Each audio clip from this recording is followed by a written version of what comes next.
Hey, it's Tony Brueski, and this is our week in review over the weekend, taking a look back at some of the most compelling conversations and stories that we've covered for you of the last week. Brand new episodes back Monday morning, bright and early, 5 a.m.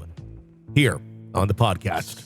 This is the Hidden Killers podcast with Tony Brueski. Featuring former FBI Special Agent and Chief of the Counterintelligence Behavioral Analysis Program, Robin Dreeke.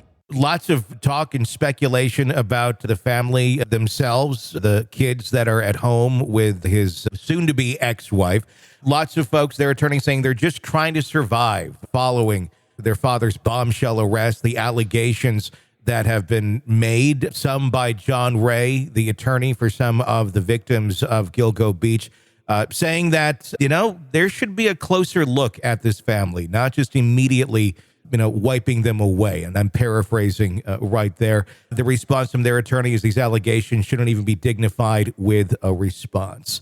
What's your take on that? John Ray is an interesting character. He's been very vocal about all of this well before Heuermann was even in the picture. He has been an attorney. He's been out there trying to fight and trying to find justice for these victims. It's not like he just jumped on at the very beginning here when Heuermann was arrested as an ambulance chaser or anything like that. Is there some validity to his argument of maybe we should take a little bit closer look over here? Not saying they're guilty of anything, but it does feel like we're lacking in an obvious area of exploration. If they're not talking to him, shame on them. As investigators, you investigate everything. These people lived with him for a long time. If they create a good relationship and a dialogue with the family, which it does not look like they've done with how they've gone in, searched the house, destroyed the house. Again, context is everything. From the context of the soon-to-be ex-wife and the kids, they were treated really poorly by law enforcement. So they did not create an environment, law enforcement did, where they're going to have a good, healthy dialogue with these people that might give other tips, leads, again, not as them as accomplices, but them as witness and bearing witness to his life. The stats are pretty, I'm a big believer in, because I'm asked all these different questions on all these different cases, and I always have opinions that are generally wrong. I generally go to stats. I look at the research and I look at the probabilities, and the probabilities of them being witting of anything, slim to none. But they are human beings observing other human being behaviors. And so I think if you have a good, healthy relationship with an investigator that can have good, open dialogue and conversations, BTK and his daughter talking to law enforcement now, which I'm sure we'll get to in a second, that can provide insights and avenues for exploration for law enforcement that they didn't otherwise say, because they might be aware of trips he took during time periods that might coincide with other murders, with other missing people and things like that, that they're completely unaware of, that only that family knows. And so to ignore them as a resource, as well as take care of them in the aftermath of the destruction of this family, it's ludicrous to me. It's almost incompetent. It doesn't make a lot of sense because they came into this when Heuermann was arrested immediately saying the family was cleared, Asa was cleared, they had nothing to do with this. But then we're relying on their statements as well. We're relying on the attorney for Asa and her children for being accurate too, but they're saying that law enforcement has not sat down and talked with them. I don't really see a reason why they would be lying about that. But at the same time, if they were treated so poorly, their house was ripped up and destroyed, their cats were sent to the kill shelter. Yeah, I could see not really wanting to sit down and have a conversation with anybody for fear that, well, what if I say something, they're going to come back in and rip my house apart even more, almost making an enemy out of your possible allies and resources in this. Was it handled incorrectly? Did law enforcement really not see the long game on this with this family of allowing them to help rather than just be more victims standing by here? Yeah, I hate doing armchair quarterback stuff because we're not there in person. But I don't know why. I don't know.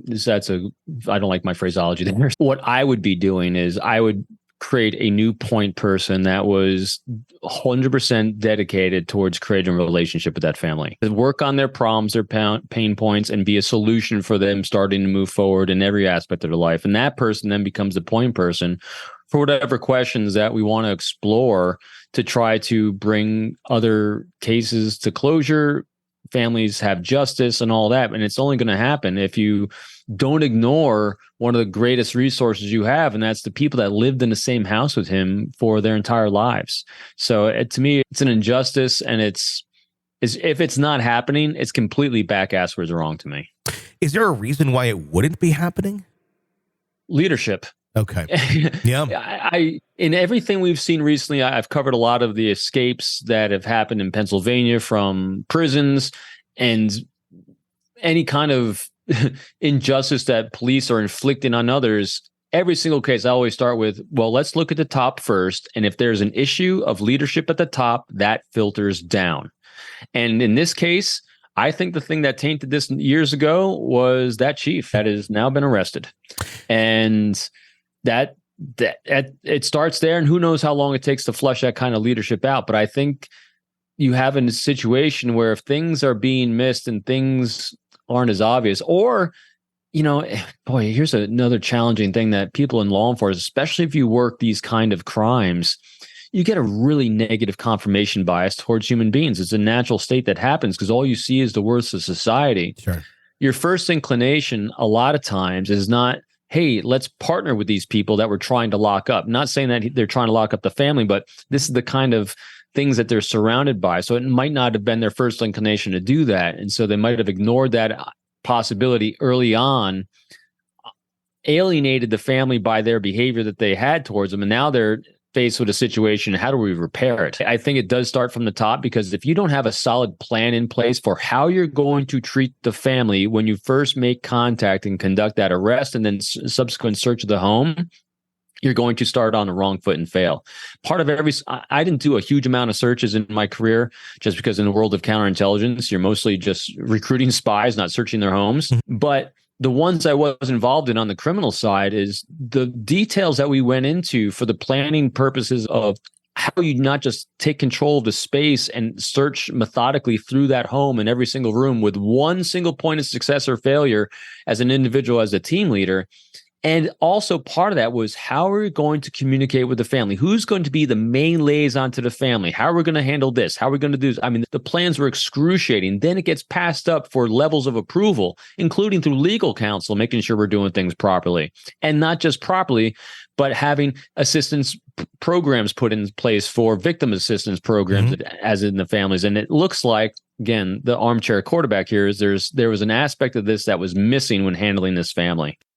You're consuming the Hidden Killers podcast. Want more? Start binging on all of our true crime podcasts right now through Apple Podcasts, and get an ad-free experience when you sign up to be a True Crime Today Premium Plus member, exclusively on Apple Podcasts. More of the Hidden Killers podcast, dropping soon. Press subscribe now.